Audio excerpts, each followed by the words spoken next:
Well, how y'all doing? Lord mercy, it's Dan. I want to welcome everyone to my home in the sticks. Wherever you're at in the world, I hope you're having a show enough good week, and I hope everything's good with you. Before we get started on today's video, I'm always going to say that if you are new to the channel, I want to welcome you. And if you return and just see what old Dan's got going on over here, that's sure enough, thank you for coming back. Well, what I want to share with you and y'all today, Lord mercy, this may be a quick video because it looks like it's finna come a flood. I'm going to show you how I'm going to predator proof my new coop that I'm working on. So give me a second, and that's what I'm fitting to show you.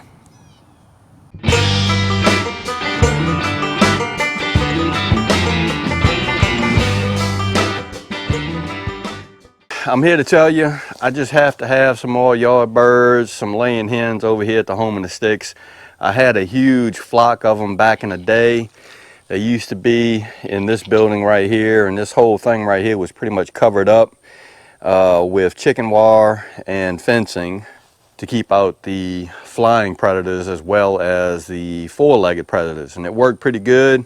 And this setup right here is, I don't know, 12, 15 years old, but I had to retire it. Now it kind of holds the goats. The goats play around in there. They have a bigger place to do their thing, their goat thing in. But what I'm going to show you is this. I don't know if anybody remembers this, but this is my old feed shed. I did a video on this guy several years ago. It used to be just kind of like a playhouse, but I converted it over to a feed shed. Now what I'm going to tell you is the feed shed, I hope y'all can see me, the light may be bad, but the feed shed housed feed, and I started having problems with a lot of field rats and field mice getting in there and tearing holes all in my plastic containers that I had feed in. So pulled all the feed out, and the building just basically sat there.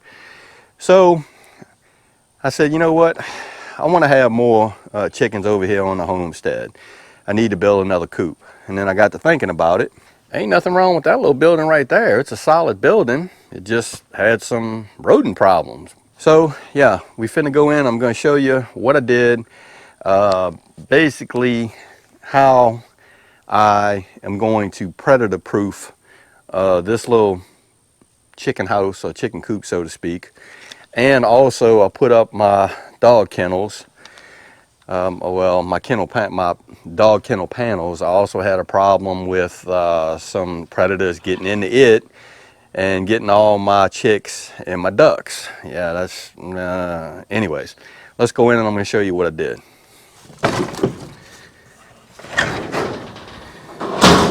All right, got the solar up and running again. Okay, I hope y'all can see because it's starting to get dark. What I did is up here on all these rafters, I actually put some hardware cloth in so nothing can actually get inside the coop itself. And I did it to all of them. And I actually hand cut all of these pieces of metal. I hope you can see that. Anyways, went all the way down and did the same for the front. A few pieces in the front. And what I'm gonna do is all the places that had spots where there was an opening, because this is just it was a do-it-yourself feed shed, and it still is. So, you know, it is what it is, but put up some hardware cloth there. I'm gonna put up some hardware cloth here to fill in this gap to keep the rodents out and whatever else that tries to get in. I'm also gonna replace this door. Solar panel still doing its thing. So yeah, I think this is gonna be a nice coop for the new pullets or new birds that I have. I think this is gonna really work out good.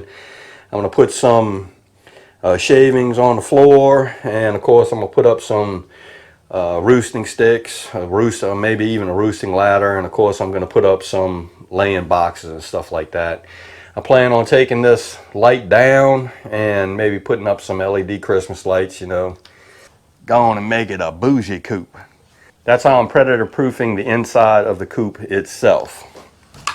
Now, as far as the outside for the run area, this is what I'm gonna do. I put down hardware cloth about 24 inches, and I went all the way around this little run that I have.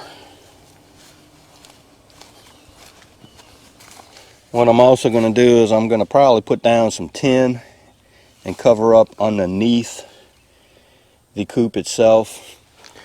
This is going to be the run area for the new chickens that I'm gonna get over here for the home and the sticks on the farm.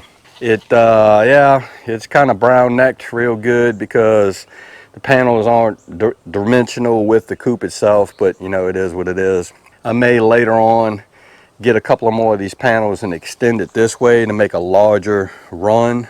But I think for 10 chickens, I think this is gonna be okay. And of course, I'm gonna let them free range during the day when I'm home. I plan on putting maybe a tarp on top for now. I may eventually put up some 2x4 panel up there. And when I say 2x4, you know, 2-inch, a 2-inch by 4, 2-inch by 4-inch or something panel up on the top up here, just to predator proof it so the hawks and stuff like that can't fly in and get any of the birds. This right here, I think, is going to stop my digging predators, hopefully. And what I'm going to do is leave this just like it is. I'm going to put some mud on top of this on both sides. And the thinking behind it is the predator will dig down, hit this wire and say, oh, let me back up some. May dig down some more and then come up and they'll hit wire again. And hopefully they'll go away. That's what the thinking is behind it. So is it going to work? I hope it does, because I've lost several chickens to predators that dug under the last grow-out pen that I built. And yeah, it's just, yeah, it makes me really mad. But then again, I should have thought about it a little bit more before I put them in there, and I probably should have predator-proofed the grow-out pen a little bit better. I might also put some chicken wire down at the bottom, you know, from the ground up to about right here, all the way around, just for more added protection. There's a lot of gaps that I need to fill in. Yeah, I'm working on this every day when I get off of work. So yeah, we're gonna see what happens. I was gonna save this and just try to put it all together in maybe some slides in a video, but I think it would be, I don't know, kind of cheesy. So I said, well, you know what, let's do it today. Oop, thought I felt a raindrop. But anyways, yeah. This is a new chicken coop with the pen and the coop itself. I think it's going to work out good. And I also wanted to show you how I keep all my digging friends out of the run area for the chickens. Well, all right, that's what I wanted to share with you and y'all today. Just a short video on the new coop and run area for the new chickens that I have over here on the farm, and also how I intend on predator proofing the run and the coop from predators like field rats, field mice, from actually getting inside the coop, and all my friends that like to dig or try to dig under to get into the run area and get at the chickens. Hopefully that Hallwell cloth will keep everybody out, but we'll see. So again, I hope everybody's having a show enough good week, and I hope everybody is staying safe amid this crisis that's made its way back. If you like this video, go and give it a thumbs up to help. If you haven't subscribed to the Home and Sticks channel, Lord of Mercy, y'all need to come on over here and give old Dan a look, because I'm always doing stuff like messing with chickens again. With that being said, you know it's coming. Dan Referee, show enough, always gonna say it. Don't let nobody doubt your shine. And I mean nobody. Sure enough, get your shine on. Get your chicken on if you can. And Dan will see you and y'all in the next video.